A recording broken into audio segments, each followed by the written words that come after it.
Hello, my malicious mutts. Welcome to Cadaver Dogs. I am Devin Shepard, And I'm David B. Jacobs.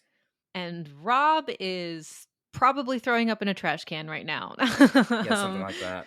Yeah, something like that. Yeah, unfortunately, Rob is not joining us today. And his wife got sick. I hope they're okay. Wish them well. So it'll just be David and I chatting today, which whatever. I'm fine. Rob can go throw up in a toilet. Yeah. Rob's throwing up in a toilet, probably. Oh, I remember what I wanted to tell you was that my grandfather's right outside of Chicago, so I went a day Yes. early. You know this, the listeners don't. I went a day early just to explore Chicago a little bit because I love the city. And I went to a horror themed cafe. Nice. First of all, it's called The Brood. Yes. Yes. Yes. Everything there's Cronenberg everywhere. It was so good. They have all these horror collectibles. All of their drinks are named after horror characters. They have, because it's Chicago, they have a Candyman mural on the back wall. It's so fucking lit. It's so cool. You would love Oh it. man. Candyman. Candyman. Okay, we can't say it anymore. We can't reach 5, David. Candyman. No, Ha ha ha ha! David. I have no restraint. I am not afraid. Cause I'm white. Yeah, okay. Um. Well, oh, Yeah. no. Yeah. Yeah. Yeah. But that was what I was doing for the past week. What have you seen anything fun? I know before we left we saw something together. Yes, we saw Pearl. We saw Pearl. So obviously, listeners, we record these a bit ahead of time. So when we're recording this, Pearl is still relatively recent. For you guys, it'll have been like 2 months ago, shortly after we released our episode on X. That's true. That's true. And hopefully by this Yes. time it will be on home video and everyone had seen it by now because I definitely recommend seeing it. It is so fucking good. I'm glad we did X before Pearl came out because Pearl, it would have felt like we would have had to reference it, but Pearl doesn't really get into the same themes. Like it Yeah. touches on them, but it's definitely doing its own thing. And I like that. It's doing its own thing away from X, but also away from any other movie that I've ever seen. Like it is such a unique being and I don't know, I loved it. I had so much fun. This is just Ty West's year right now. Oh yeah. Yeah. You and I both walked out of the theater like not wanting to say anything to each other yet until we like got down and we're like, okay, I hope Yes. I don't know, or at least I don't know about you, but I was like, I hope David liked it because I really liked it. And we were just like, I could Same. feel us like holding it in and then being like, oh my God. Yeah, pretty much. It's like, it's weird enough that like it's not going to be everyone's cup of tea, and I get that, but this is one of my favorites of the year, easily. This and X are both among my favorites of the year, easily. Yeah. Oh my God. It's so good. And then you saw Barbarian recently. Yes, you also saw Barbarian, right? I did see Barbarian, yes. I feel like I'm still processing a lot of it Okay. because I think it has a lot to do with gender from a It man's point does. of view. So it's like it's just such an interesting, it's kind of hard to swallow and wrong at some points and Yeah. then really hits things on the nose at other points. And I'm like, it's hard. It doesn't have anything interesting to say about gender, but it's definitely discussing gender. I really want to cover it on the pod at some point because I think Oh, really? there's a lot to talk about there. But yeah, I think the monster specifically was really interesting. But I don't want to Yeah. like spoil anything for our listeners other than Yeah, neither do I. You yeah. should go into this movie as blind as you possibly can. I did like it. I also left needing to process a bit and figure out how much I liked it, but I knew I liked it because like I was not bored for a single moment during this movie. Like I enjoyed everything that happened front to back. I just don't think it was that deep, but I enjoyed it a lot. Yeah, interesting. Yeah, I definitely want to have this conversation at length now. But we can't have it without spoiling the movie. So we'll do it off Yes, mic. we will do it the next time I see you. Hopefully, before I disappear for 2 weeks. No, David's going away. Oh, I'm gonna be Um, working, and then I'm going away. To that film festival. By the time that this airs, my short film Pillow Talk will have officially premiered at the Atlanta Horror Film Festival, which I'm very excited for, and I'll be going there in person. So Yeah, I'm cool. so jealous you're gonna go. Ah, I'm so excited though. Yeah, and hopefully, if you guys want, because we do record this 2 months in advance, in order to get more up to date, like recent, this is happening this weekend news. Where can I go watch our films? Blah blah blah blah. Or even like our current thoughts on movies that are actually in theaters at the time that you are that this is all happening. Be sure to just check us out on Twitter and Instagram. We're more active on there. Uh, they're both Cadaver Dogs Pod. So go ahead and check them out. Follow, like, Absolutely. comment, tweet at us. Please tweet at us. I also have my letterbox. I am not that good at updating it, but I'm better with updating it for newer movies. So like I just wrote a really, really, really long review of Don't Worry, Darling. I will corroborate that David's reviews are very I don't want to say dense because that gives it like not the great connotation, but I think like they fully go through all of your thoughts about the film and are really well written. You spend a lot of time on Thank those, you. so It highly depends on the recommend. movie though. Like Barbarian, I think I just wrote 2 sentences. But Don't Worry, Darling, I'm just like I have so many things to say. What's your letterbox handle? DBJ Film. So check out DBJ Film. I also have one. I think it's Cinema Streets. I do 2 sentence reviews because I'm just going for those punchy, funny things. But I also have a list of all of the films that we've covered on the pod. So if anyone Oh, nice. ever wants to go back and try to figure out what to watch and then listen to an episode, you can go through that list. I used to do one of those, but I forgot. I failed to update it. Yeah, I might be slow on updating it, but it happens. It happens. It's updated now. So, with that, I think we're ready to go into our 2 films today. This is a fun pairing. I feel like we say that every single time, but I feel like there's so much to talk about here. Obviously, you guys have tuned in for one of these movies. I'm guessing which one it is, but you'll hear a lot of our thoughts about both of them. You've seen the title of the episode. You know what the movies are. You know what they are. You know what we're Devin, talking about today. give us the rundown on the first one. All right, I'll bring us to the first film.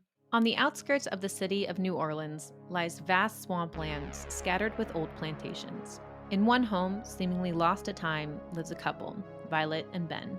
Ben has recently suffered a stroke and is practically mute and paralyzed. Violet, aging away herself, puts an ad in the paper for a hospice caretaker. Enter Caroline. Caroline moves into the home and takes care of Ben. She soon discovers a locked hoodoo room where hoodoo rituals were once held. She tells Violet, and Violet says, "Oh, well, let me tell you the story of the house." Once upon a time, this house once belonged to, surprise, a rich white couple, their children, and their black servants named Papa Justify and Mama Cecile.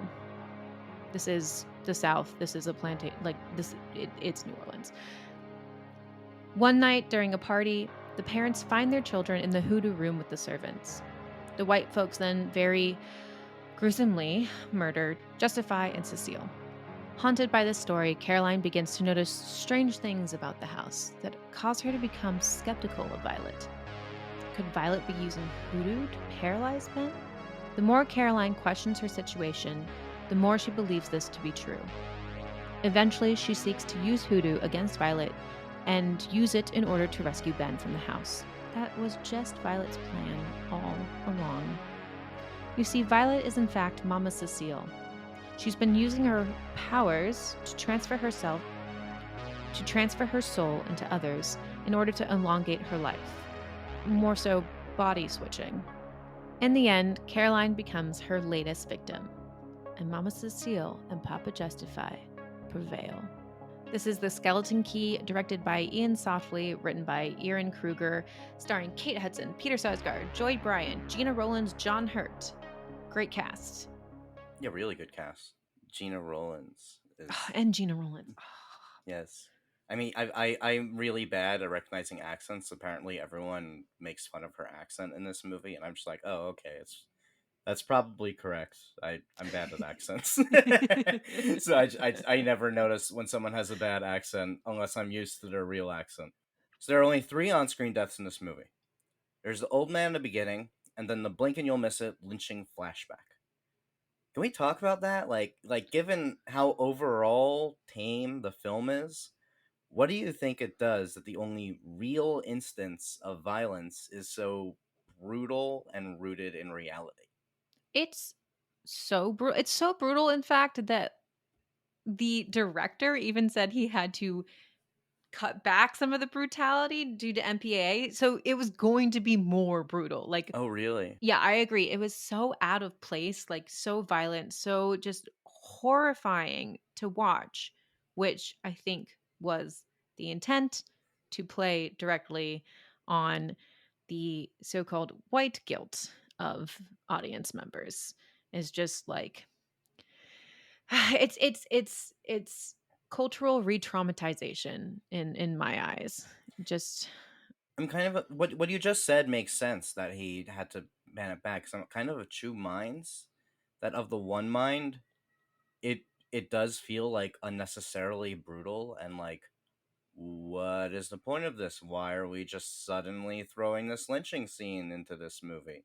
And I'm also of the other mind that is like, it's almost tame in some ways for what its actual subject matter is. That oh, like it's quick cuts and then it's just almost not referenced ever again, and it's like, what? It's really weird. It's very out of place. yeah, it really isn't. And the approach in the film, and I think this is something that we'll talk about throughout our analysis of the film, is they don't really talk about the race issue like at all. Like it's a racially motivated murder, lynching. Oh yes, Yeah, but that's not this even is like they don't even talk about that. They don't even say at any point. I don't think they say that this isn't, I guess, a plantation necessarily, because mm, the old owner, it was a banker, but that's not to say that it wasn't once a I don't plantation. know. I mean, at that point, I don't think they were slaves. I think they were servants. Right. This is the Although 1920s, yeah, oh, it I was think. 1920s. I thought it was like the 1890s. I don't know, something like that though. It was post abolition. Yeah. Although you could definitely argue that like similar ideas apply as though they were slaves. I know people have frequently interpreted this movie as being about black revenge, that the slaves or servants are rioting. Mm. Do you agree with that? I think it's there. I mean, I think we should say that the people that wrote and directed this film are white. Yes. Yeah, and I think, like, especially in the lens of these 2 films, like, it is about education, like, as we're Mm, analyzing this, it is about, educating ourselves on different viewpoints of the film, but also on, like, just what is being talked about by the filmmakers in both of these movies. So we're yes, I approaching it with agree. an educational lens, so please weigh in at any point. I'm sure we'll say something that we can, Yes. do better on. For instance, back on point, I Yes. actually don't think that the movie is about black revenge as much as it is discussed being. I mean, we just talked about that lynching scene, but I think a key thing to remember in that lynching scene is that, per the twist, those were not the black characters who were being lynched. Those were the Yes. white children in black bodies.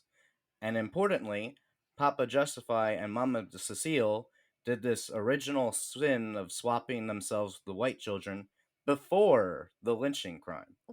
Yeah, but then at the same time, it's hard to say because what we do see are two black people being hanged and burned, um, Yes. and for all intents and purposes, like they watch themselves that was once their body. They do watch Mm. them suffering, um, so in a way, this movie does become complicated because then in that sense, the main characters that we see through Gina Rollins and John Hurt's characters, Violet and Ben, they are white, but they are inhabited by black souls. So then in your case, David, there's a whole nother way to look at this movie of, are we seeing it as through the race that they present or through the souls inside of them. Yeah, it's a little weird. It's a little weird. And Black Revenge itself is it is problematic. And it's interesting that people view the film that way.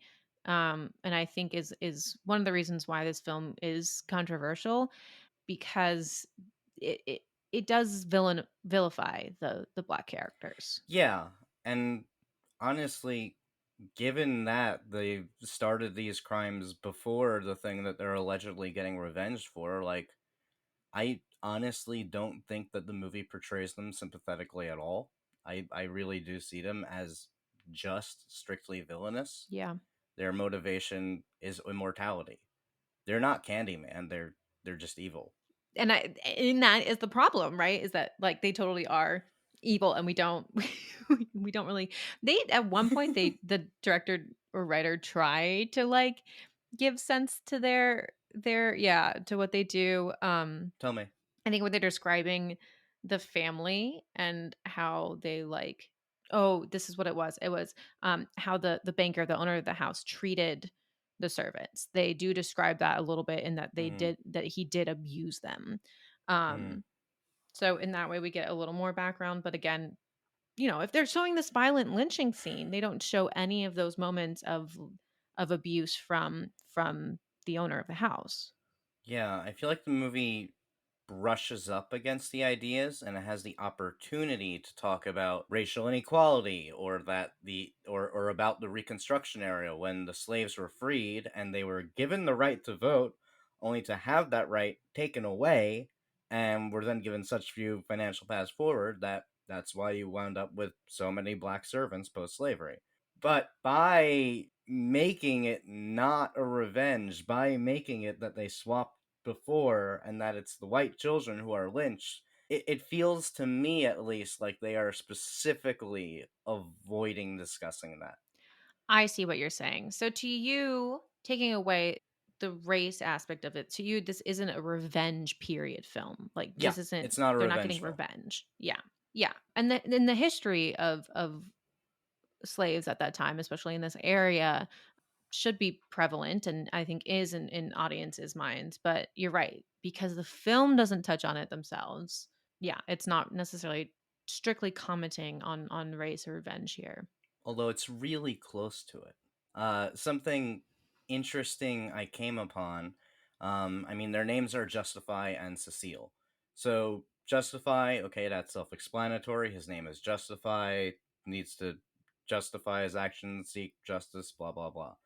Cecile also, though, maybe it could have come from Cecile Fatiman, who was a historical figure in the Haitian Revolution, that she was the one who prophesied revolution and helped to empower the men to lead it through a ritual ceremony. I see the parallels there. I don't think the movie explores them, but I find it interesting that might be her namesake, maybe. That's really interesting. Okay, so I don't know a lot about the Haitian uprising that you mentioned. Do you have a little background on it that you could give us? Not too much. I've kind of had to do my research really rapidly for this one. From my understanding, listeners, please correct me if I'm incorrect, and please do your own research and don't take things I'm saying as fact. But my understanding is that in Haiti, they were enslaved by France. It was an imperialistic thing, and all the Haitian natives were made to be slaves.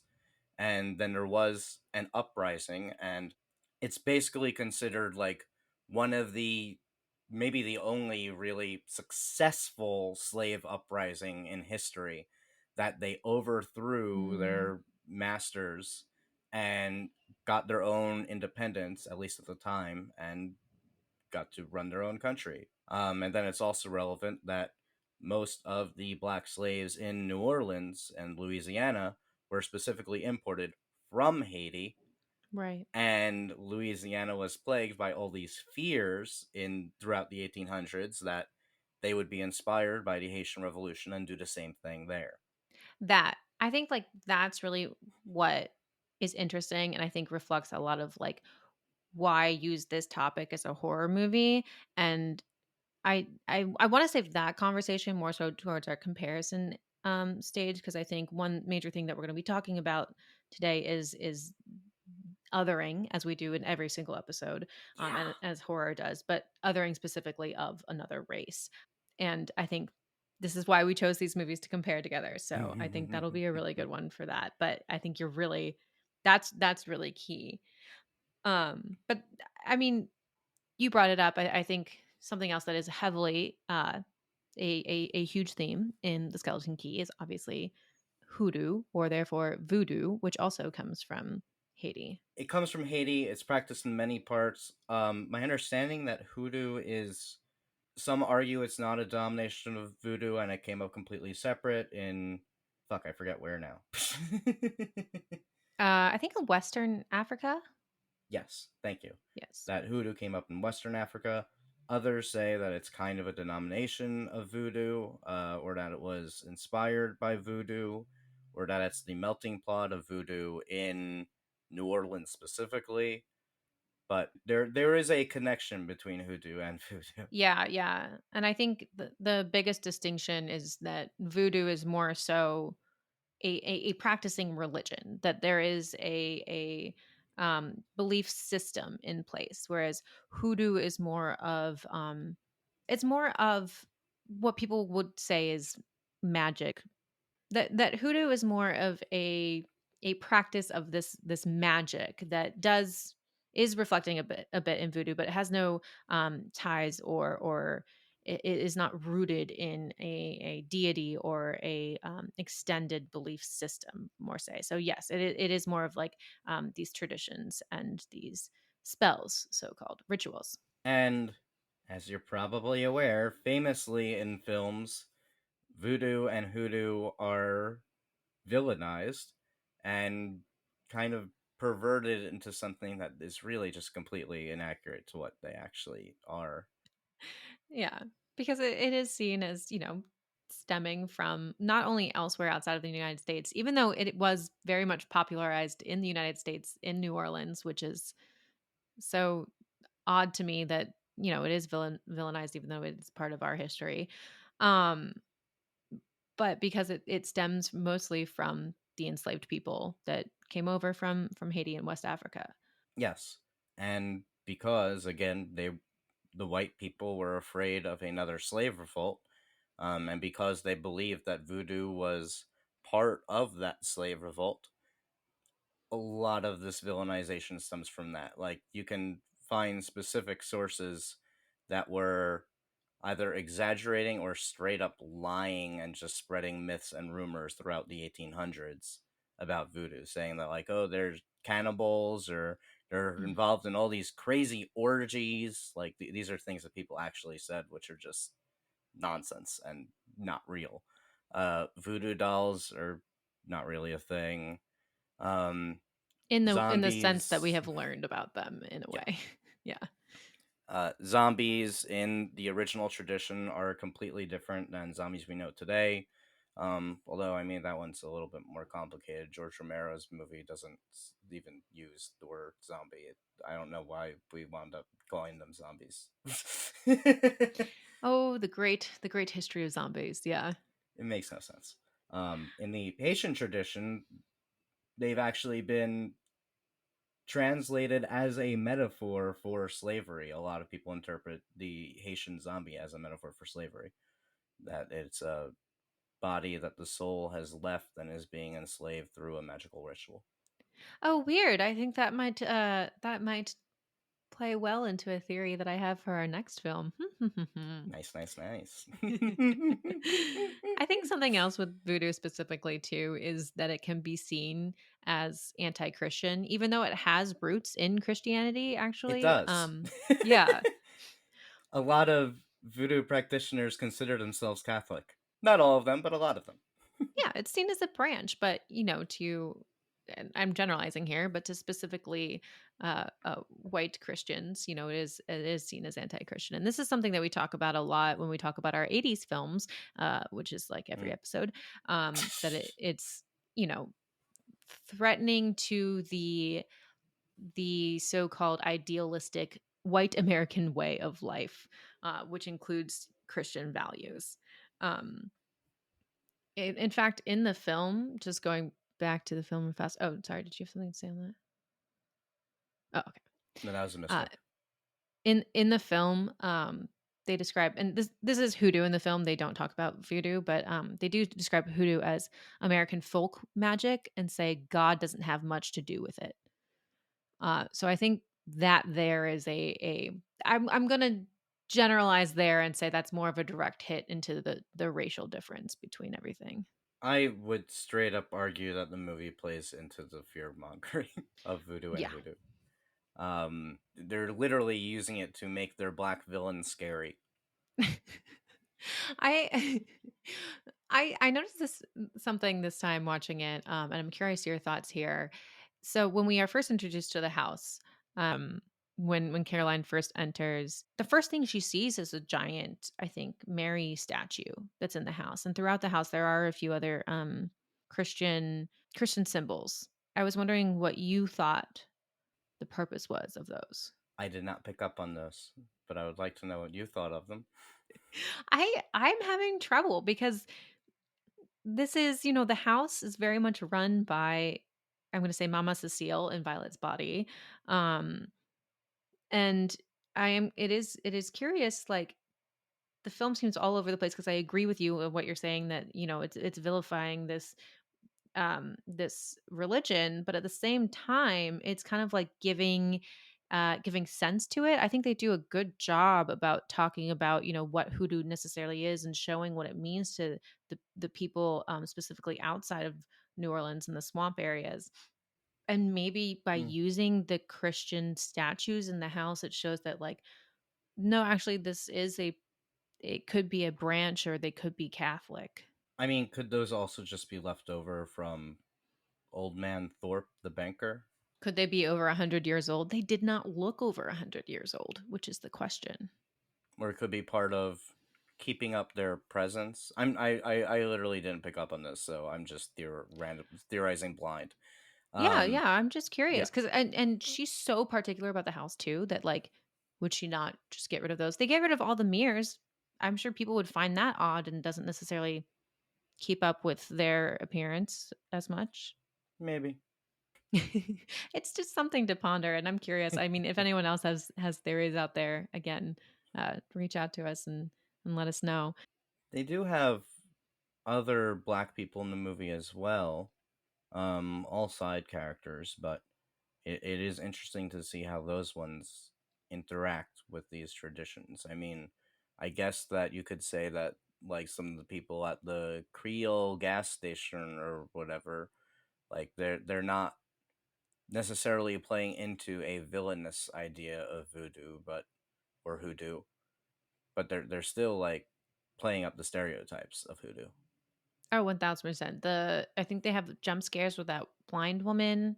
They Yep. have jump scares with the black man who's like shucking oysters or whatever the hell. Um, yeah, they definitely create monsters with those people. Okay, so you did mention the side characters who are black, and I also think that was a really interesting um, choice.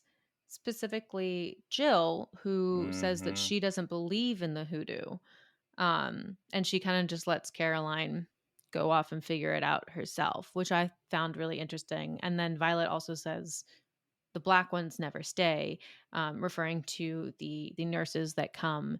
They Yeah. don't stay long enough to fall for her tricks. And it's worth mentioning, even though Jill claims not to believe in it, she still like doesn't want to mess with it or whatever. Yeah, even though fully into it. No, I found this really interesting, and the way that I started reading it, or the way that I saw that this could be read, I'm curious if it was intentional, was maybe this could be a culture thing, that there is a threat on this culture being passed down through the people that, whose ancestors brought it over here in the first place. That there is this fear of losing this culture, specifically in black lineage, more so. Yeah. And with that, kind of also hints at this cultural appropriation when seeing Caroline. like you said, adopt to it and start to believe it, even though she may not really want to or doesn't really understand it. And then become possessed by a black woman. Yes. So totally cultural appropriation. But it is a thing that Cecile in Caroline's body says, "I told you I wanted a black one this time." What do you think of that line? What do you make of that? It's like the only mention towards race in the entire film, right? Yeah, it's weird. I don't know. On the one hand, it almost expresses that there is this horror of the black person becoming a white person, that she doesn't actually want that. Yes. Um, or you could even argue it as something like, people often read it as like, oh, they have to inhabit white bodies so that they can escape the horrors of being a black person. Maybe now that's not such a big deal and we can be black people again. And we should Yeah. do that. Can we focus on that theory for a moment? Because I think that's really interesting, is that it's also playing into a supposed fear of white people in this instance, since we are vilifying black people. This is why I'm saying this, or not we, but the film is villainizing black people in the way that, like, oh, they're becoming more empowered now because, yeah, they don't have to hide in white bodies and can, be themselves and, spread their own culture throughout our Mm. white women. I don't feel like any of this was intended at all. I think it's just kind of. I mean, I think there is a way to read that line in a way that is actually positive toward the movie, and where you say, like, oh, it is like. I don't know if it's empowering. I feel like I'm too white to give a good answer to Fair. this. And I feel like everything I just said is like, take this, whatever. But yeah, I Yeah. agree. I think like another theory of mine is like, I don't know enough about the making of this film, and I want to Mm-hmm. research more. And if I had an extra, I don't know, however much DVD is to listen to the commentary right now, I would. But it could just be a thing where the producers, the lead may not have been written, as we don't know how the lead is written, but the person that can sell the film is Kate Hudson in 2004. Like, Yeah. who knows if this woman was ever meant to be white in the first place. This gets into my other reading as well. I'm not going to go so far as to say that the writer wanted her to be a black woman, because the writer's also a white guy. Like, I don't think it ever crossed his mind. I think it's just assumed in Hollywood, especially in that time, but even now, that your lead needs to be the white woman. So we need to be exploring this through the perspective of a white woman. I mean, even fucking Orange is the New Black, which is like known for having all these like racial interplay and whatnot, still was started off like, we need to go into this world through the perspective of a rich white woman. Yeah. Yeah. And in some ways, this line almost just feels like it's trying to just dismiss that and explain it away. Yeah. Like they're trying to like, yeah, they're trying to be like, no, she actually, it's not about race. She really does want to be in a herself. I don't know. It's yeah. The movie would have been so much better if Jill was in Kate Hudson's role. I totally agree. And I think by putting Kate Hudson in the lead, it makes the film more about race. And I mean, again, this film does not explicitly say that this is about race, and that is the only line in here that touches on race, and it could just not Yeah. be about the anything at all. I mean, I Um think even keeping it about race, if you had a black protagonist, that you could have more interesting conversations about it. And you could discuss, like, the trauma of being a black slave versus being a black person today, and what is the interplay between those ideas. There's so much missed potential.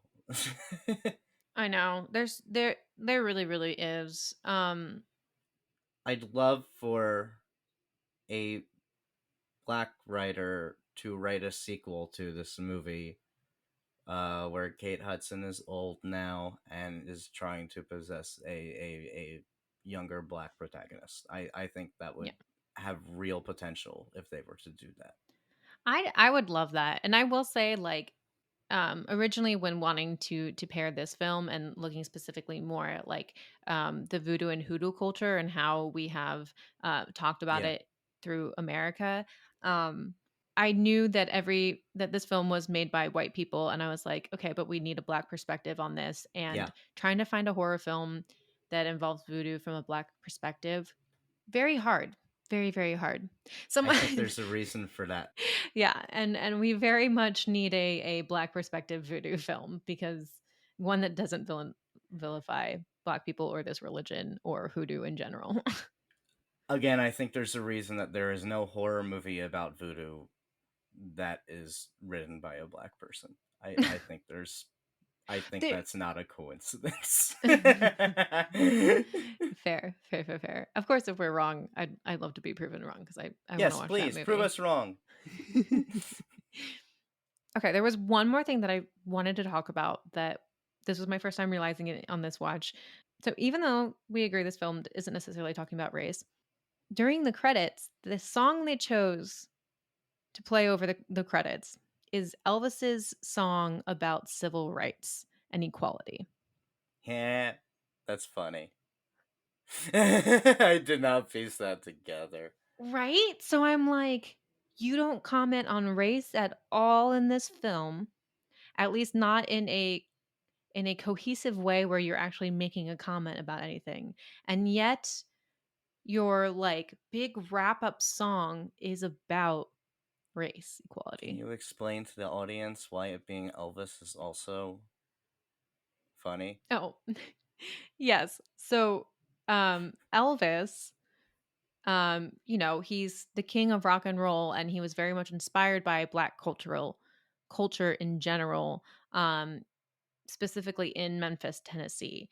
And so there is a lot of controversy with Elvis, saying that he appropriated this music. But also at the same time, Elvis was, he's a white guy, but he is um, also trying to use his voice to talk about equality in that sense. I don't know enough about Elvis and specifically what happened. I do know like the parameters and that this is a very, Yeah, very same. controversial space. So I can't say like for Yeah, certain same. I don't all know of this enough about stuff. specifics. I will say that I know he Yeah. didn't write his own songs. Yeah, and this one They at were the end still written by he white didn't people, write. but Yeah, yeah. yeah, This they were this still one at written. the end. Yeah, this one at the end was written by two white guys. But it is one that they say, that was very near and dear to Elvis, who specifically wanted to highlight the injustices that were going on. And so he did Mm. promote this song. But it's a really interesting choice. I mean, I don't actually think that the movie is not saying anything about race. I just think that it's not very thought out in what it's saying about race. I do think that it is intended to have racial significance, just not one that they like had anything actually to say. If that makes sense. Does that make sense? Yes. No, I think it makes sense. I think I agree. It's messy. Yeah, And I think maybe all the stuff that they are probably might be saying about race we can get into a little deeper in our comparison section. great. So with that, I think we're ready to move on to our next film. David, can you introduce us?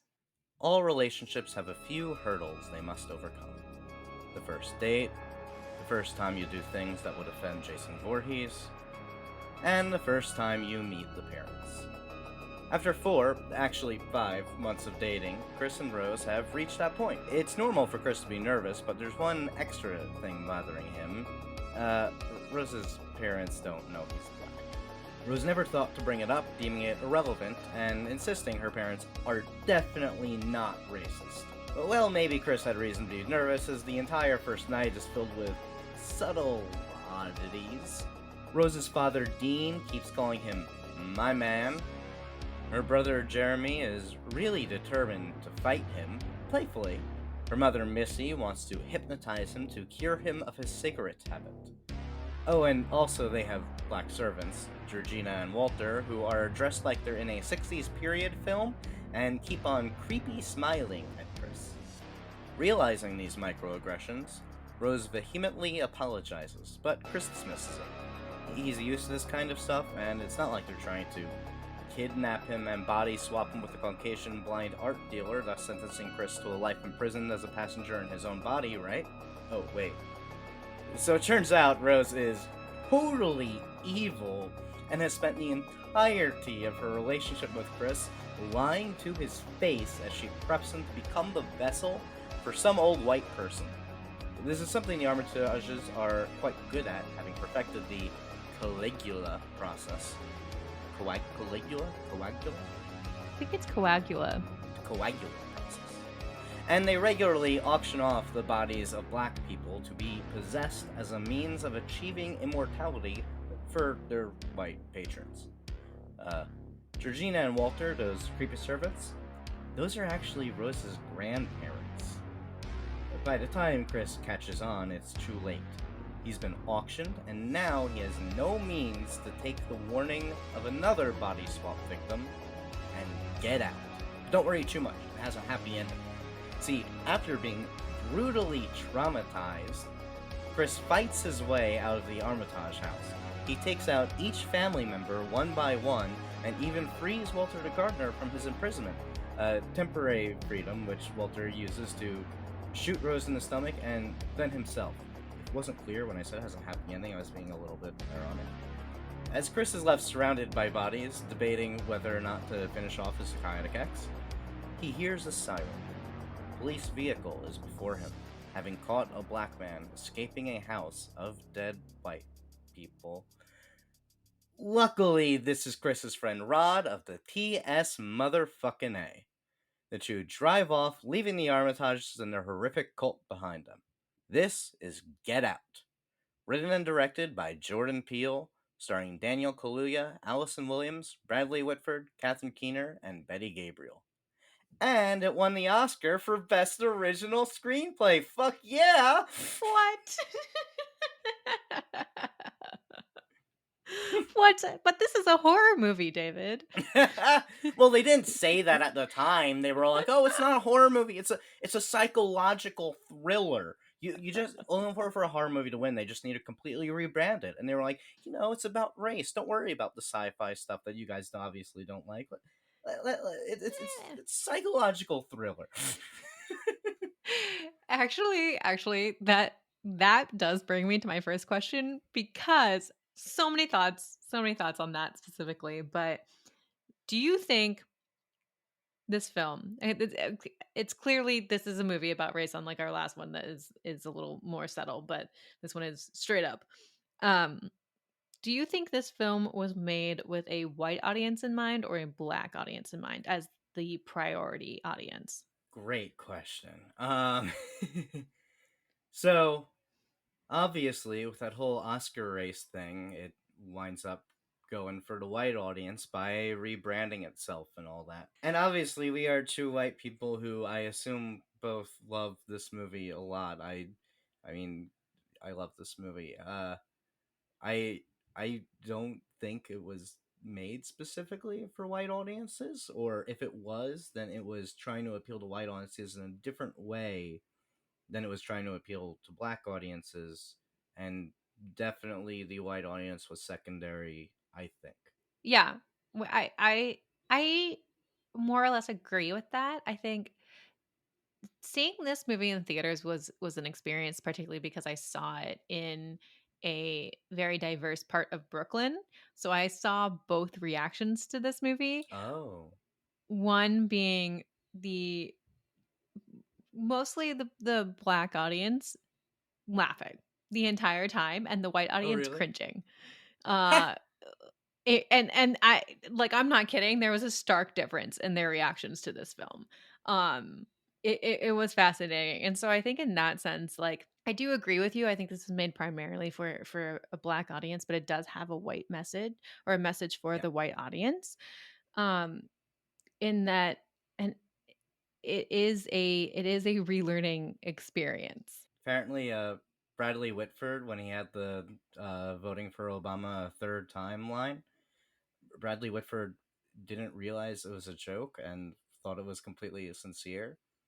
And once he understood what was happening, he was like, "Oh, whoops."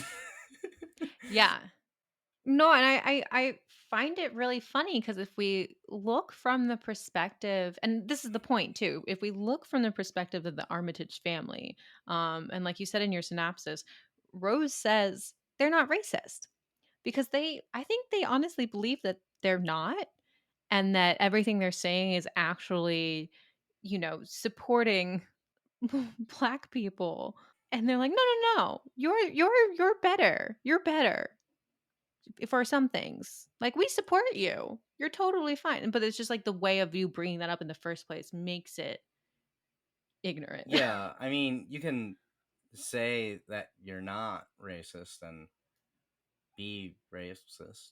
Yeah, also that. I'm sure that the skeleton key doesn't see anything problematic with its plot.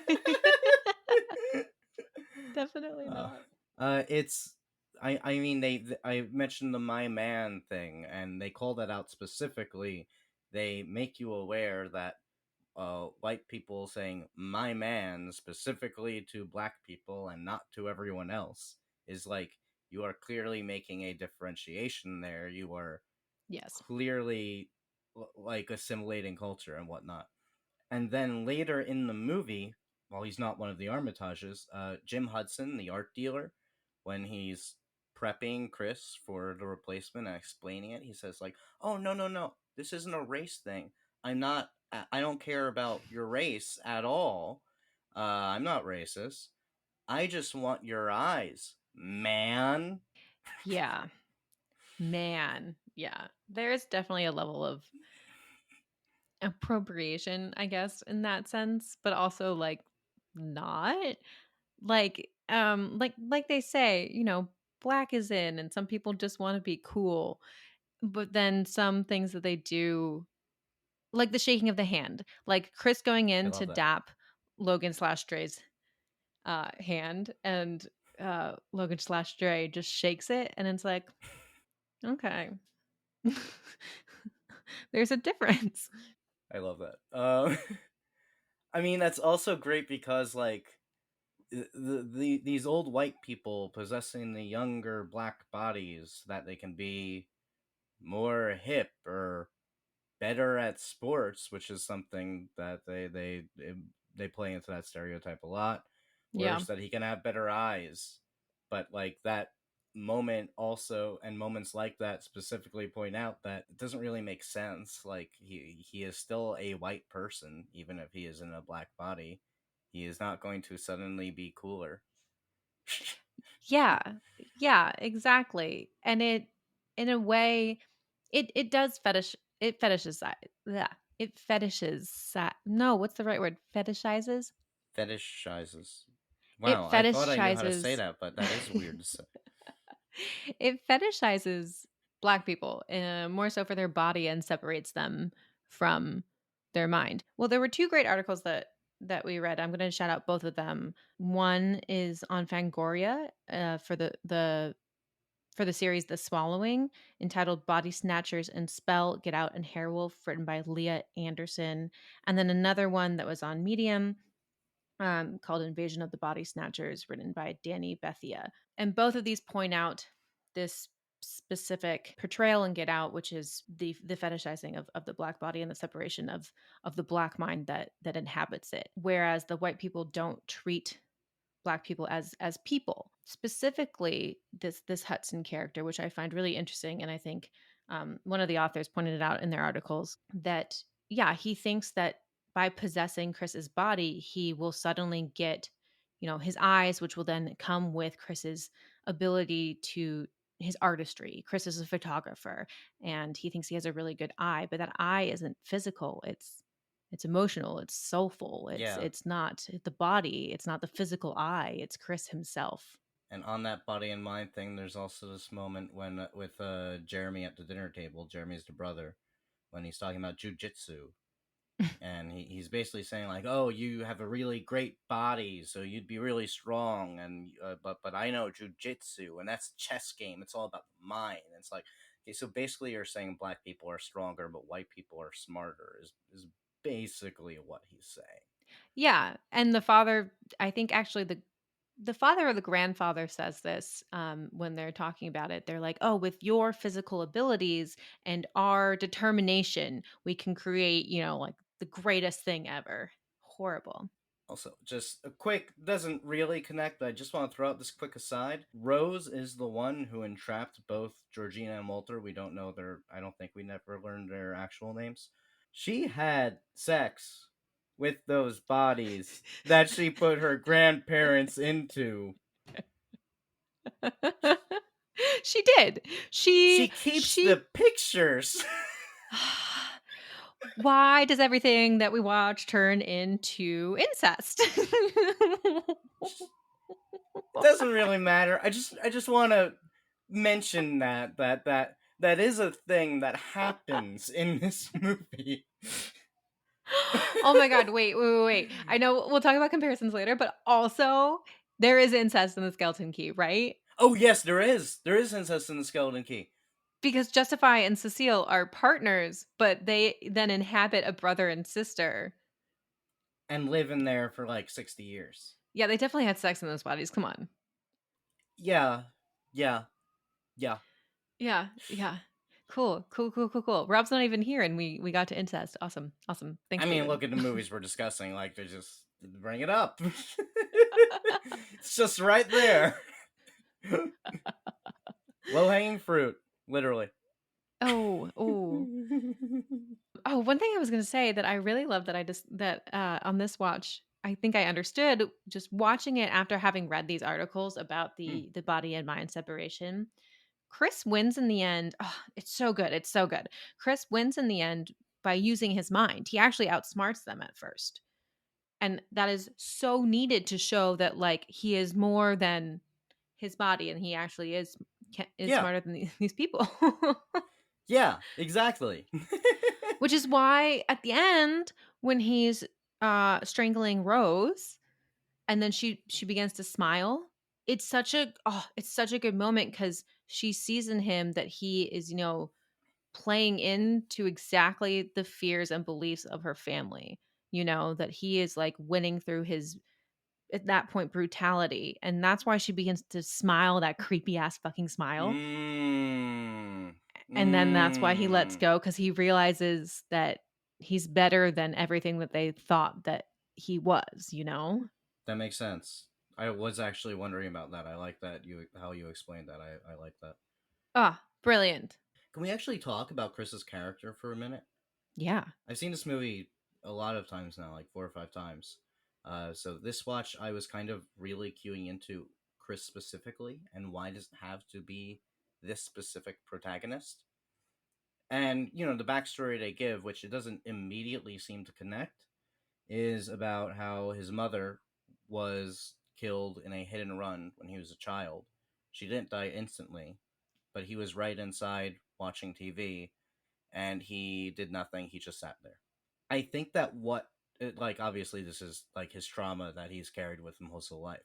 And I think that what that does for him is it paints him as someone who, when terrible shit is happening, he tends to dissociate. He tends to try to push it to the back of his mind and ignore it, which is also Mhm. what he is doing with all of these white people being subtly racist toward him. As he's trying to push it away, he's dissociating from it. He's like, it's no big deal. I'm used to it. Right. Yeah, I agree. He's kind of allowing them to have the power in the situation and Yes. doesn't necessarily fight back. I think that's a beautiful reading. And I think, it's something that we see motifs of the deer specifically mention his Mm-hmm. call back to that moment with his mother, the deer on the side of the road. He sees the deer over the television Yeah. in the basement when he's handcuffed. And that image is also so interesting because the TV's right under him. And so it calls back that moment of him just watching television or choosing Yeah.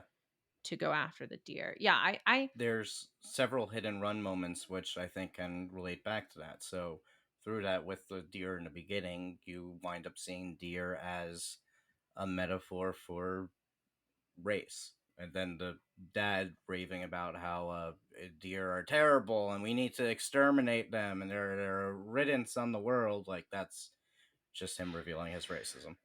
yeah, that was the very blatantly obvious scene that was Yes. very hard to watch. And then Chris kills him with the deer head. Yes.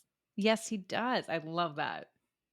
But then the other hit and run moment is at the very end when Chris hits Georgina with his car and goes back to pick her up. It's like the one time he doesn't dissociate. In that one, maybe he should have, because then she immediately attacks him and he would have gotten away. Yeah, that's so hard. I mean, because you see, I think there is so much symbolism in this movie about Mm, power structure in mm, general, and to watch, a black person, no matter who's in, I mean, inside is both a black person and a white person. They've fallen to this white power, right? It just yes. like, yeah. And so I see that struggle with him, and it is so fascinating of him debating whether or not to go back and help her, because it's like, who is she really in that moment? Like, is she Georgina, or is Yeah. she the grandmother? Um, and where does Yeah. your allegiance lie? It shows that power struggle that it's very complicated. It's a sunken place. It is. I agree with that, actually. I think there are so many theories about the sunken place, but for me, that's what it is, and why his backstory works perfectly, because it's the second place is that moment that he felt in front of the television when his mother was dying, was Yes. paralyzed, as they describe it, powerless, helpless, totally Yeah, lost. exactly. That sunken place scene is maybe the creepiest in the film. If you haven't seen the movie in a while, the sunken place is when the mom Missy hypnotizes him, she tells him to sink into his chair, and he sinks, and basically the entire movie becomes like he's in this almost void space like area, and the reality of his vision becomes just like this little square that just shrinks farther and farther away from him like a television. It's creepy, and it is the way the movie visualizes being trapped in your own body. It's so good. And something, when we were preparing for this episode, Rob was bringing up the motif of television, and unfortunately, we won't get to hear his theory on it. But it got me thinking about why we do. Chris talks about television a lot, and obviously, it's very important for his backstory.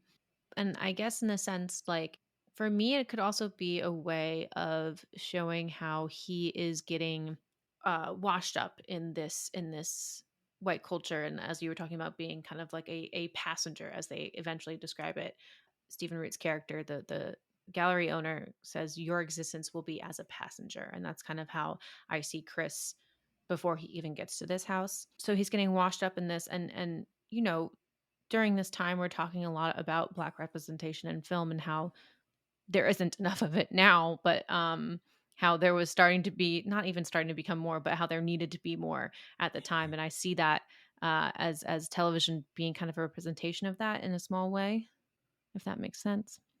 That by him watching a lot of TV, which he admits to, that he's, you know, under the influence more so of the white culture than he is in touching of the roots of the black culture.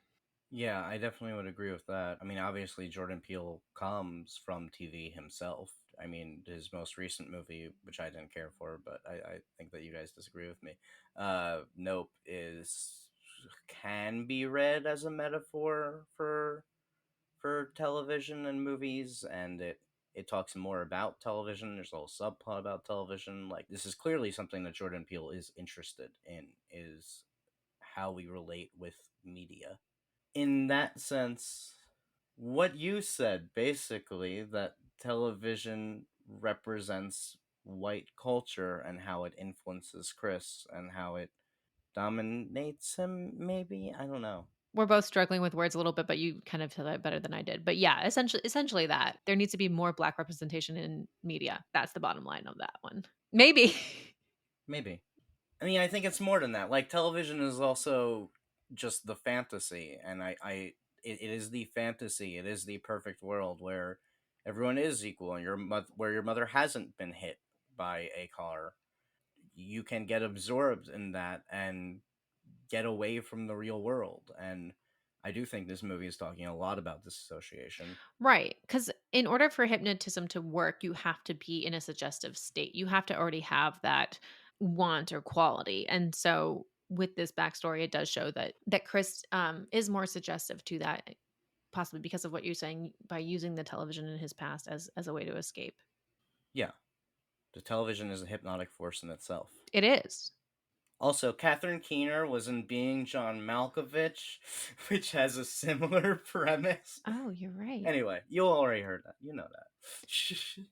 Something else that I found really interesting, going way, way back to the fetishizing of Black bodies, was um, how the Armitage family and their friends are pretty much doing what white people have always done, which is using Black bodies to empower them and get further along in life, whether it be, elongating life, but also so many Mm, people go up, like the guy who played golf, he wants to play golf again and become better, or the grandfather wants to run again and can get further by running. And then, of course, yeah. we've talked about Stephen Root's character enough, but yeah, in that way, I found it really interesting. Obviously, through slavery, we've seen that white people were using Black people to make their wealth, and not do any work. But throughout all of history, specifically one of the articles, Leah Anderson notes Marion J. Sims, who is known as the founding father of gynecology, and how he would conduct experiments on Black women. And I think we see that a lot throughout science as well. Oh. Doing research for this, I found a lot of those, which is terrifying. But yeah, essentially, a lot of white people have gone on to make names for themselves and find fortune and fame through the brutalization of Black women. Yep. Uh huh. Well, You know, I wish I was surprised. I know. It's just funny that, like, Get Out was part of the beginning moments of that, like, relearning experience, um, for a lot of people, I think. So much so that, a lot of white people saw the movie and they're like, "Oh, let's give this an Oscar." I feel guilty. But not too many, but I feel guilty enough about the way that I and my ancestors have treated Black people that we should award this film. I mean, this film should be awarded. Like, it's a great fucking movie, but I think it does play into, like, that white guilt. Not the film doesn't purposely take control of it. I think it uses it in a helpful way of the white guilt, in a way that people will, like, realize that exists. I will point out, with the with the Oscars stuff and the Academy, we don't have statistics on what the actual vote was. We only know the nominees and the winners.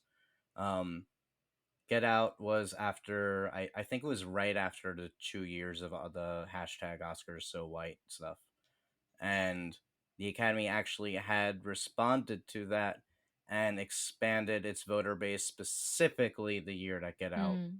was nominated. So there were a lot of new voters that year, and I think that it is possible. Obviously, this is pure speculation, but it is possible it's the new voters who were expanded specifically in thinking like we should be less old white people specifically, and these new voters coming in who were not just old white people were maybe the ones who voted for Get Out. Yeah, totally. But still, I'm sure a lot of white people voted for Get Out, I would have which is voted for good. Get I Out. know, I would have voted for Get Out too. I would have. But on the basis of it being a fantastic film that is still, Yeah. this was, like, I don't fucking know what number time I've watched this, and it holds up so well. And you don't think you're influenced by white guilt at all? I mean, I think to deny that would be to deny a lot of things, but I think, like, Yes. yeah, I watching this movie for the first time obviously had a really big reaction, not just because of how good the content was, but because of, where I stood in the characters. And knowing exactly the culture of the white people in Connecticut and how they treat people. And I think, like, during that scene when Rose is taking Chris around and showing him off, or like a prize pig, essentially, because he is about to be bet on. But everyone has a comment about Chris in a different way of how they view him, you know? Um, Yeah, like the wife saying, "Oh, is it really better? Is it really bigger?" Like, yeah, we've all heard those comments and we've all let them slide at one point or another. So I think like yeah, there definitely. is a reaction here that everyone who watches this movie is involved in some point of the film. So I think we're about the time that we can start comparing these films. It is so interesting after, Get Out is from the black perspective. And as we agreed was primarily for a black audience, whereas Skeleton Key is by a bunch of white people. One thing I found really interesting that you were talking about with Chris's character in particular is just analyzing him. So, what do you think Caroline's purpose was in comparison Chris in terms of like entering this world in Skeleton Key? Maybe you'll have something deeper to say about her. I honestly, I kind of see her as a bland character, and I don't think that she was the best choice through which to tell that story. Oh. I mean, I already said that I think the story would have been more interesting with a black protagonist like Jill. With Caroline, it's weird because like I'm saying all these things about how Chris is disassociating. Caroline isn't. She's kind of like makes really massive leaps in logic. She's like, oh, a stroke victim is asking me to help him. Someone must be controlling him. And it's like, what? He had a stroke. Of course he wants you to help him. It's like I don't understand these leaps in logic. She's like, this old woman is afraid of the mirror, so maybe he is true. I should hold up a mirror in front of him and be like so slow and methodical about it just to freak him out. It's like, what? What? That you shouldn't do that. That one was pretty hard. Oh, interesting. I see. For me, maybe it wasn't clear enough, and maybe because I've seen this movie 100 times, but I found her character to be a lot deeper than that. I felt, yeah, these are leaps, but I think they set the foundations of it pretty well. I think her backstory with her father is so important. How essentially Caroline's character was so lost in life, she dropped out of school to just help out her friends' bands and stuff. Supposedly we're not sure, but maybe that's what brought her to New Orleans in the first place. She's not from there. She's from Jersey. And then while she was off doing God knows what, her father got sick and died before she could really go back and take care of him. And so we see that as her motivation for this entire thing, that this grief that she's suffering through. And we've covered grief enough, but I see that grief motivating her in that sense, specifically for the ghosts and stuff, and for this spiritualism, is that she wants to believe in that stuff because if she does, her father would have some sort of better rest or better care. Oh, oh, I didn't get that at all. Um, I mean, I saw it as like a lot of things in this movie. I just kind of saw it as sloppy, and I while I think the movie is trying to comment on race, I think that part of the reason its race stuff is so sloppy is because that's not what it's mostly interested in. Hmm. That it's mostly interested in this fear of growing old and dying. That Caroline leaves her job in the beginning because she feels that the people at the hospital and the hospice do not care about the dying that they are taking care of, and she wants to go somewhere where she can make a difference. So I'm gonna go work with a wealthy white family instead. It doesn't really. Okay, you do you. That really is interesting though, because yeah, okay, talking about that moment that she decides to leave her original job was when she's going to throw away this box of I forget his name, but the old man's stuff in a dumpster, and after them saying, he has no family, Mr. Talcott. Mr. Talcott. He has no family, no one to take care of him. We're just going to dump his stuff, and there goes his memory. Like nothing lives on after that. Yeah, Does that not feed into exactly what Cecile and Justify are doing, and that they want to elongate their yeah. life in this tradition and be remembered in a sense? I mean, the end of the film is that Caroline becomes a dying old woman. She becomes Mr. Mm. Talcott, except white. Except what? I feel like it's just a stretch when you tie them into each other. I don't know. I mean, I see where you're coming from. If it's not obvious, this is also like this is a deep analysis after years and years and years of thinking about this movie. Um, Yeah. but I do what I did find really interesting, because we are comparing, is that Get Out was essentially film. Like it's the same Hmm. plot, you know. Yeah. An Exactly outsider the same comes plot. in. Yeah, people don't want to die. There is a fear of aging in here. Yeah, definitely. And I guess that's also where it's at odds with itself, because, like I was saying, that people seem to interpret the movie as a revenge story, and I don't think it is actually a revenge story, because I think it's really about this desire for immortality and this fear of death. And that winds up being at odds with the other things that it could be saying, which I think would be more interesting. I see that. I think for me, I'm going to make a stretch here and Okay. try to tie this together, and let's see how this works. So, immortality. I think one thing that we can agree on, maybe you don't agree, but one thing that has been said about immortality is that your stories and what you leave behind is what makes you immortal, right? Like this is a belief that a lot of people have. Your kin, you know, whatever you leave behind, that's what makes you immortal.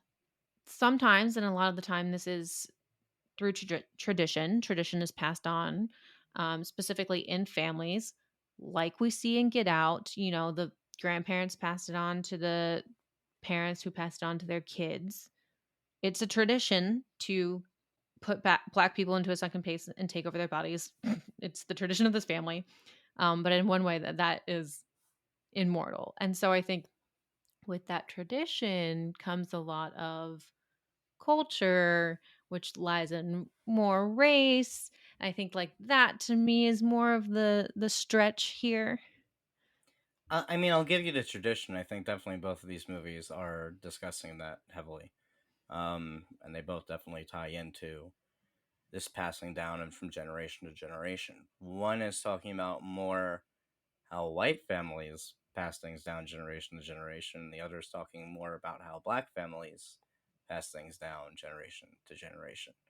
Also, though, in a way of like each one touching on tradition in that sense, they kind of also touch on the great replacement theory. Do you know this? Remind me, I've definitely heard that before.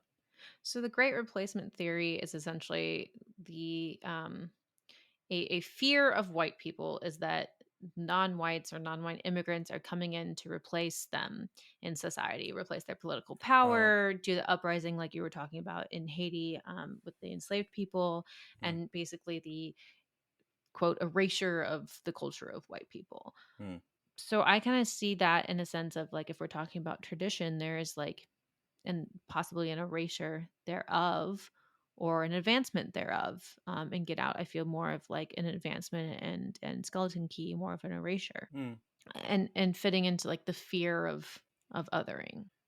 Get Out still plays into white people being afraid of being replaced. Like, you have the grandfather spends his entire life being upset that he was beaten by a black man at sports. You have the brother trying to show that he's superior to black people by overpowering them. Yeah. Things like that. But then it also has that white people's response to that is to appropriate black culture and to become black. Yeah, which is nuanced and very odd, but also is exactly what we're seeing, or what we are seeing with appropriation. For the Skeleton Key, it's a little bit harder, but it plays on these fears. I think it's less so in like the story and the representation Mm. itself in the film, but more so of like how they're selling the story to people and to audiences. Because it really is preying on vilifying these two black characters and Yeah. their culture. And in that sense, like we accept that as an audience because that's what we've seen, but also because it plays into the great replacement theory, I think. In the Skeleton Key, the black people are literally replacing the white people. Yes. Old man Thorpe, the banker, accidentally killed his own children and raised two black people in their place who then killed him. Yeah. And I think that that directly plays into that, which is horrible that this is, yeah. Yeah. This is not what horror movies are for, guys. Like, come on. Have we learned nothing? Yeah, I mean, with that, like, along with this idea of cultural appropriation, what we're also getting at is the loss of agency in both movies. That in Skeleton Key, Caroline is losing her agency to this black couple that possesses her, as well as the lawyer. And in Get Out, I mean, the entire second place is you are a passenger in your own body. Yeah, exactly. And as the two articles that we had mentioned earlier, both of them mention body snatching in their title, but that's what it is. It's like this loss of agency is the body snatching, which I find so fun, which I find not funny. I find it interesting because usually when we think of body snatching, obviously we think of Invasion of the Body Snatchers or some like alien movie. But here, Which is weird because that's not what Invasion of the Body Snatchers is. But go on. yes, yes. But you know what I mean, like some alien movie, Yeah, where they the mind thing. control us. Yeah, The Thing, thank you. The Thing being a perfect example. Go listen to our episode on The Thing. It's like number 2 episode. It's a really good episode. Yeah. Um, but yeah, it brings the fear. Oh, I love this. The call is coming from inside the house. Boom, done. That's what it is Ha! in these 2 movies. Ha! Oh man. Wait, how is it the call is coming from inside the house? Because it's not aliens, they're not from another planet. This is our planet. This is our Earth. This is our country. These are our, it's literally like these are the people that we're dealing with day to day. It's the fear that we're greeted upon day after day, hour after hour that we have to confront in ourselves. But we're dealing with outsiders in the movies, and we're dealing with othering and different cultures. Yes. If anything, it's interesting. The movies almost parallel each other in that they're kind of expressing the same fear, but opposites. Like in the Skeleton Key, it is white people being afraid of black people stealing their agency. And in Get Out, it is black people afraid of white people stealing their agency. Yeah. I would argue one of those fears is much more justified than the other, uh, Yes. and not the one that involves justify. Hmm. But they are both dealing with this similar fear. It's weird that white people have the same fear of black people, that for black people is actually a more justified fear that is historically like this has happened a lot in history. That's it's really like I understand the history backs up that fear, Yeah. but then why do white people have the same one? No, that is interesting, and I think that's exactly what makes the Skeleton Key so messy. It's because it's like, look, we both kind of have this fear, but then doesn't make any statement or touch on it or go deeper into it at all. Yeah. I really do want to hear like a non-white perspective on these movies. Please tell us if we are way off the mark, or if there's something that we missed, or if there are extra layers that went completely over our heads. Please let us know. Yeah, I'd be curious to hear. Yeah, Yeah, I totally agree. And as we said earlier, like we're both very aware of our whiteness and our ignorance towards certain things. We can only go far as like the research that we did, and we did try in our research to primarily find sources from Black writers and their coverage of both of these films. But um, yeah, there is a limit. did you learn anything about yourself when you first watched Get Out or The Skeleton Key? Oh, I'm sure. I'm sure. Yeah, I Nothing don't I remember. like want to go deeply to in on Mike on our horror movie podcast, but yeah, catch me somewhere else. We can chat about it.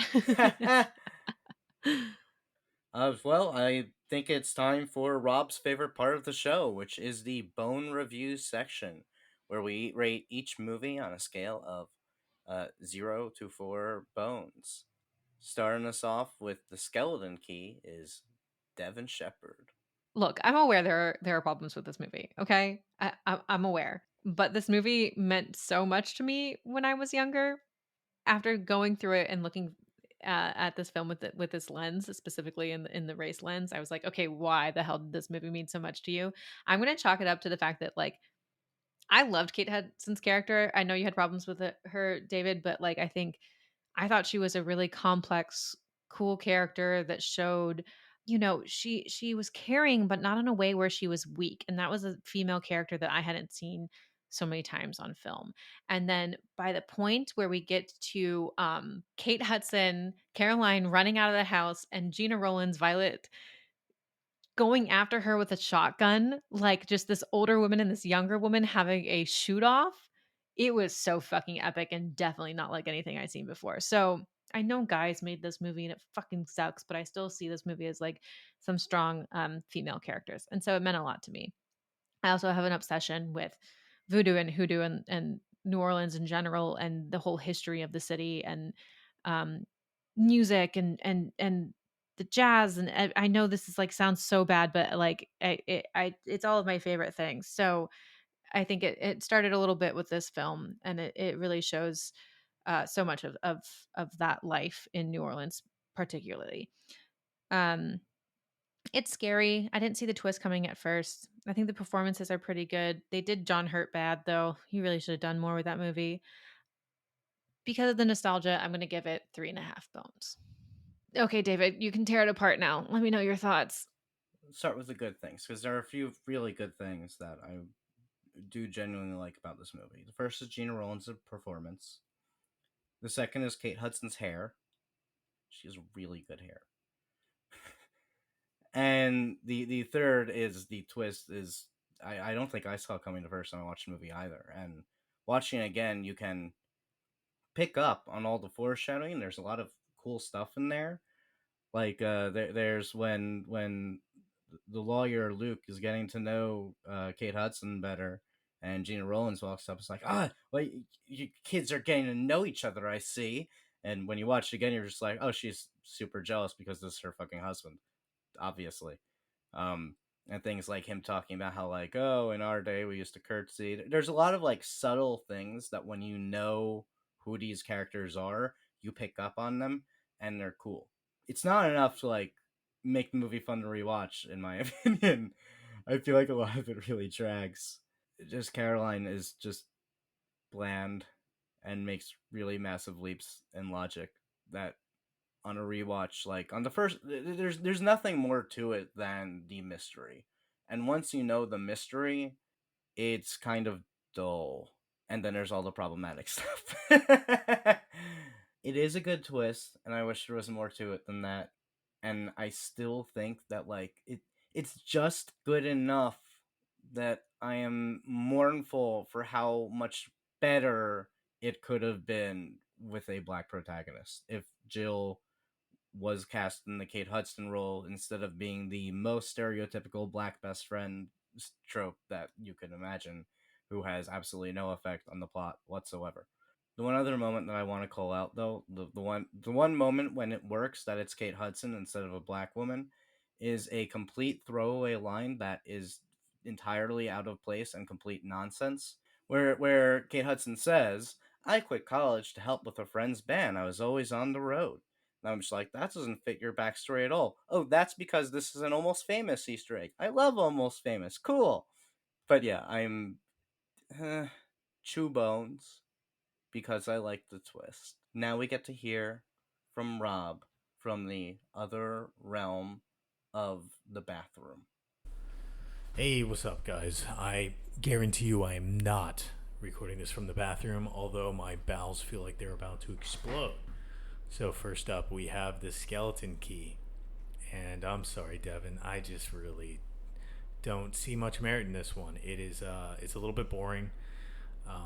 Actually, it's so boring and forgettable that when I was watching it, I realized at the very end that I had seen this movie in the theater and I'd completely forgotten what happened.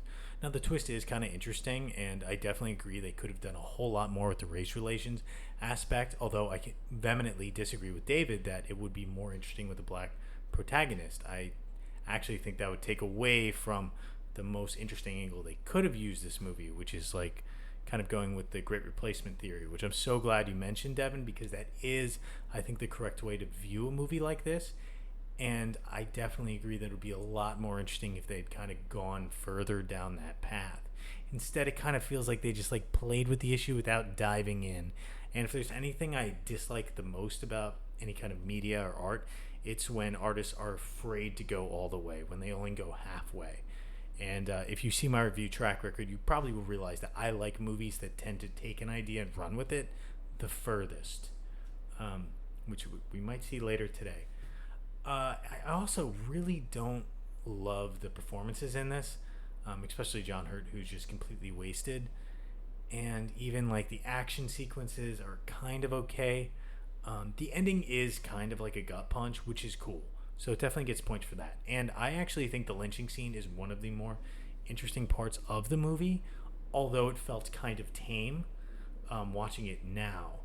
And I don't necessarily agree that it was in bad taste, except that it was kind of wasted as a potential for like greater shock value. In any case, I do kind of think this is a poor movie. I don't think it's awful, but I just don't think it's very good. So for that reason, I'm going to give it 1.5 bones. Okay. Anyway, moving on to Get Out. I'll just go with this one. So Get Out.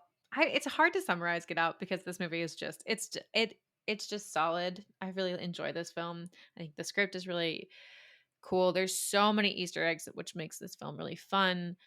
But I think for me, out of everything, yes, the script's great, but the performances are so fucking killer from every character. It's like Daniel Kaluuya nails it.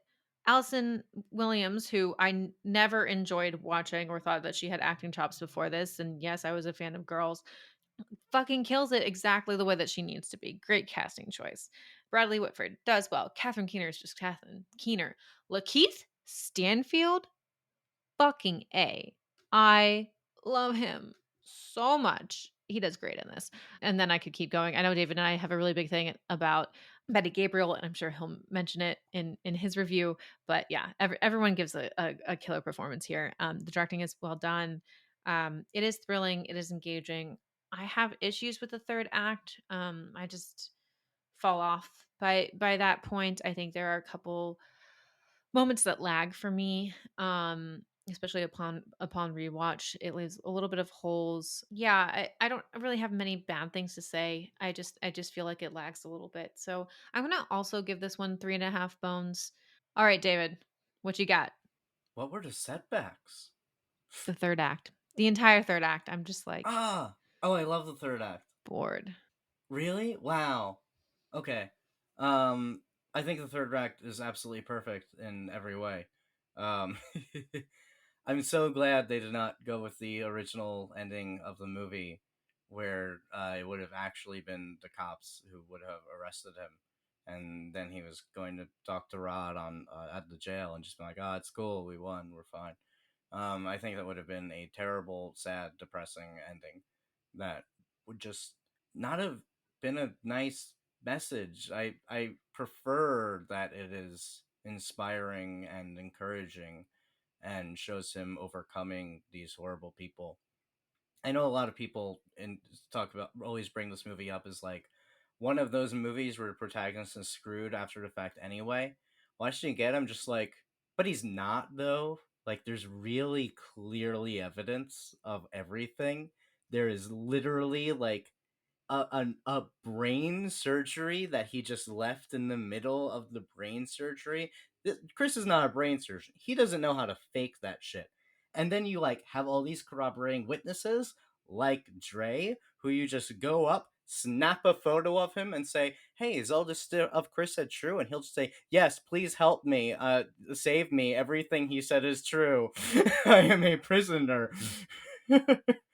Like, no, he's fine. He'll be okay. He's gonna get off with this, and everyone's going to completely freak out over everything that's happening. Watching this movie after the skeleton key made me appreciate it even more, because all of the things that the skeleton key, in my opinion, does wrong, Get Out does well. I do like Chris as a character. I love that he's resistant to the mystery. I love that he is resistant to figure out what's going on, because he has a lot to lose. Like, it is that dissociation that if he admits what's going on, then it becomes real. But it's also like, I mean, he has a 5-month relationship going on that will be thrown completely out the window if he admits that this subtle racism is maybe more than that. I love everything about this movie, and it's so good, and there is so much to rave about. And yeah, Betty Gabriel's fucking amazing. She's just, absolutely wonderful in this film. And why doesn't she have a bigger career right now? I love Betty Gabriel. I love all the actors in this movie. I think they all do an outstanding job. I think Jordan Peele did a great job directing the film. There's that one shot in the beginning when he first meets the parents, and we've been building up to this moment. We've been building up the nerves of it, and then when he finally gets to them at the door, we just see it in this big, huge, extreme wide shot that is even dollying out, and like we don't get to really get a clear idea of their reactions. It's disassociating. It creates more of this mystery. This is a really well directed movie. A lot of inspiration from the Stepford Wives. Oh man, I love everything in this movie. This might be the best movie we've covered on the podcast. Like, let's Get Out. 4 Bones. Of course, it's 4 Bones. Damn. That's a good review. I feel like you've given at least like one other review at that level, though I can't recall what movie that would be for. Probably one of the other 4 Bone ones. I guess so. Under the Shadow, maybe? Oh, yeah, that might have been it. Yeah. Okay. Well, Rob, what were your thoughts? Tell us from your toilet throne here. Oh, the great and terrible Get Out, the movie that made everyone run from the movie theater and scream for joy and put Jordan Peele on the map off his pretty good Comedy Central show with Key and Peele, which have some great skits and some also very bad skits that hit or miss. Anyway, what do I think about this movie? I do think it's very interesting, especially from an analysis point of view. The scenes in the sunken place, I think, are definitely the best parts of the movie. They're riveting and they're shot incredibly well. I agree with Devin that the third act kind of falls apart. And from a horror standpoint, it devolves into kind of like a slasher film, which is really interesting. I love slashers and I love gore, but if you're going to show it, you might as well do it well. And this did not do it very well, and it kind of pulled back. There's also, and this is a trope of Jordan Peele that does not jive with me, even in his other 2 movies, which I enjoy all of his films. It's that he has a problem with mood. It's kind of inconsistent. It seems like he can't help but be funny at times, but rather than it being used as like kind of a comic relief to like in a scene or following a scene of extreme tension or to kind of throw us off guard, it's just kind of within the fabric of the characters themselves. Okay, let me rephrase that. It's not within the characters themselves, it's within the pen itself and fighting with the characters. It doesn't seem to quite work, and it always pulls me a little bit out of the films. Now, we see this even worse in Us, which I actually think is a superior movie just because of how batshit it is. But also to that reasoning, when you watch Get Out, you can feel a newer, younger director putting all these ideas together in a kind of mixing pot, and there's so many ideas kind of rolling around, and that's why it feels like so referential and at times like redundant and like regurgitory, but it is very cool, and you can see the source material is interesting. It's, you guys have mentioned the Stepford Housewives, the Body Snatchers, Being John Malkovich, all of these kind of body switcheroo movies that have to deal with like social status and our place in society and how the classes conflict. That is when the movie is the best, is kind of when we're stepping away from these things, because the way the race relations are handled in this film are very interesting, and it is from a certain perspective, but it also kind of its time, and you can kind of see it just borrowed from a lot of the literature on the subject. And as someone who's read a lot of it, it's not terribly interesting. It just kind of feels like repeated and repetitive in that way. Although seeing it as they hold him up and he is going for auction, it's hard not to place that in the stark comparison with like tropes of slavery, which is extremely effective. So at times it is great, but at other times it's a little bit cringe, although maybe that's because my perspective, whatever. But I don't think it's necessarily cringe just because I'm hearing it, but I think it's because I've heard it before. And even seeing this movie, I felt that way. Now, in the first viewing, I wasn't as big a fan as I am now, actually.